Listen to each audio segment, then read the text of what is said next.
Personally, my opinion when it comes to having red dots on a defensive pistol, I am not the biggest fan of that. In fact, I don't. None of my defensive pistols have any kind of an optic. I have iron sights on them. Particularly, the sights that I use are, if you guys have watched many of my videos, excess big dots. I have excess sights on several of the pistols, particularly the ones that I use for concealed carry. And I wanted to take a few minutes to talk about why that is and why I don't have any kind of red dots on my defensive pistols. And yes, I do own pistols that have red dots. This is my Canic Meta. Love this gun, and you can see that it does have a Sealy optic on it, a red dot, and this optic has been fine. Have had no issues with it. But the reality is, when it comes to any kind of a tool that you're going to use to protect your life with, you don't want to rely on any kind of an electronic, or at least I don't. Batteries fail.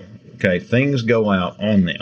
And particularly with optics, if it's on a gun that you shoot a lot, ask anybody that has a gun that has an optic on it that they shoot a lot, eventually you can have those red dots loosen up. Even if you have Loctite on those screws, if you have it torqued down all the way, that can still happen. You can even have screws to break depending on the screw, depending on the mounting system. If it's not mounted properly, obviously it's going to break at a higher rate than an optic that is mounted properly. And even an optic that is mounted properly, you could have a failure in the optic itself, whether or not the battery goes dead, whether or not the dot, if you get some kind of dirt or mud or anything like that on it, especially if it is an open emitter optic, which is one of the most common types out there that people are putting on their defensive pistols. Anything that you have on there that could mess up that dot, mess up that view, mess up that sight picture, could cause you to have basically an inaccurate shot. And when we're talking about self-defense, that's one of the things that we need to remember is accuracy when we are carrying a firearm. Anytime that we pull that firearm, particularly in a self-defense situation, we are legally and morally responsible for every round that we fire. So we need to be accurate if you are ever forced into a situation to where you have to defend yourself. And in that kind of a situation, you're going to need a good lawyer. Check out my friends over at Attorneys on Retainer. This is not sponsored in any way by them. It's just what I use personally.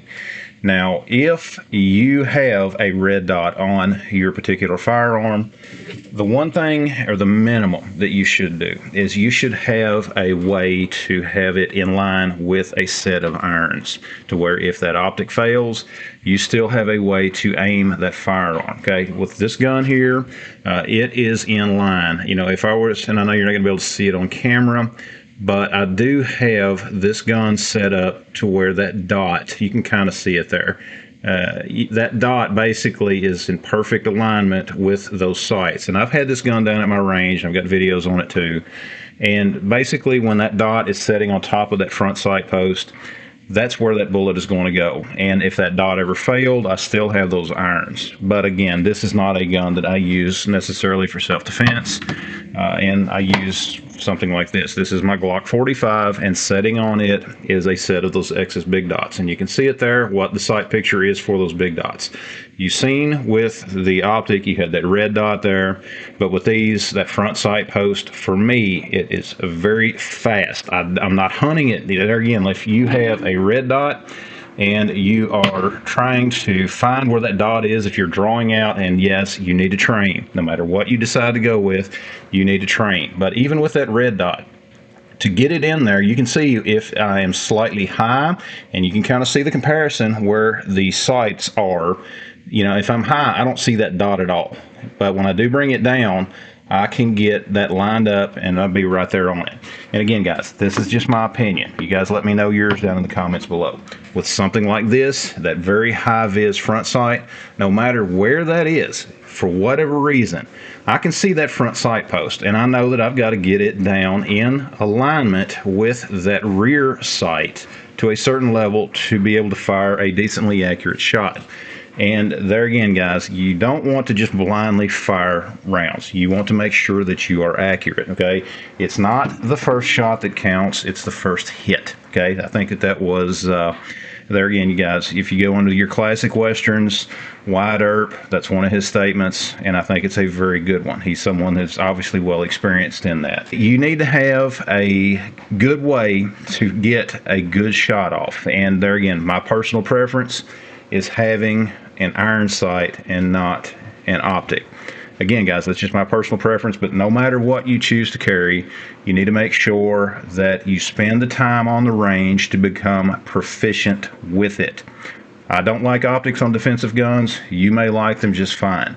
And that's why we're all different. We have that choice out there. You know, if you're talking about what typically are defensive ranges, you know, within 25 yards, and yes, I know that there's some oddities out there, the average is 7 yards. When you figure up the average for self-defense shootings, whether it's law enforcement, whether it's civilian, the average of overall is around 7 yards, and if you're proficient at that, that is a significant number of what you're going to need. However, you need to be proficient at greater distances than just that, because you never know.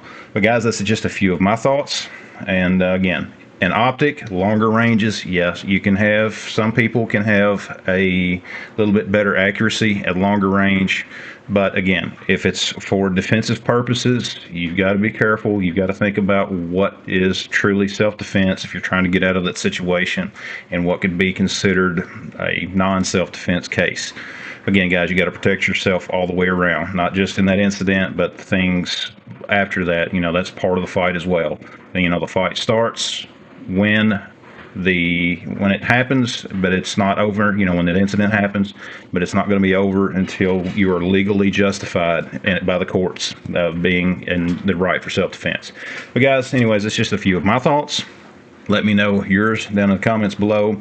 Like and share the video. Check out all the links down below. Subscribe to my channel. Share this video, and we'll see you next time.